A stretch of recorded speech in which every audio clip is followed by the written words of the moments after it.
Avoir le droit d'écouter et de parler. Avoir le droit à la santé et à l'égalité pour notre sécurité. Avoir le droit de faire des choix. C'est plus important selon moi. Des adultes qui nous imposent leurs lois, qui nous disent que nos opinions ne font pas le poids. Ça, je ne crois pas.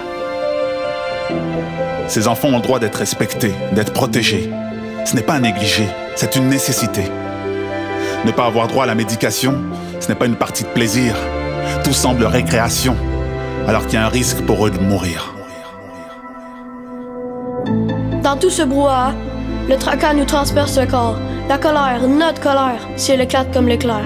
Ce sont des jugements qui nous seront lancés par les grands comme des pierres. N'oubliez pas que ce sont des personnes à part entière. De notre part, ils ne méritent pas d'entendre ce langage vulgaire. L'égalité entre les âges, c'est seulement ce qu'ils la réclament. Qu'une inégalité immense à ce point existe, cela devrait sonner une alarme. Nous méritons d'être entendus avec respect, avoir accès à l'amour sans excès, à chaque jour ressentir la paix. Ils méritent d'être entendus par tous et chacun, eux et leurs causes. Prenez une pause, observez autour de vous. Il y a encore beaucoup trop de droits non respectés dans cette communauté abîmée. Alors, vous devez les écouter car le temps leur est compté. Ils doivent vous expliquer comment leurs droits doivent être respectés. Je mets un point sur la table pour clamer mon identité. Notre souhait est que cette charte soit insérée dans chaque pays du monde. Après tant d'années pour nous, chers enfants à souffrir dans l'ombre, sans pouvoir pousser un seul cri de détresse.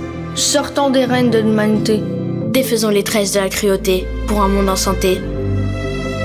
Parez pour l'égalité.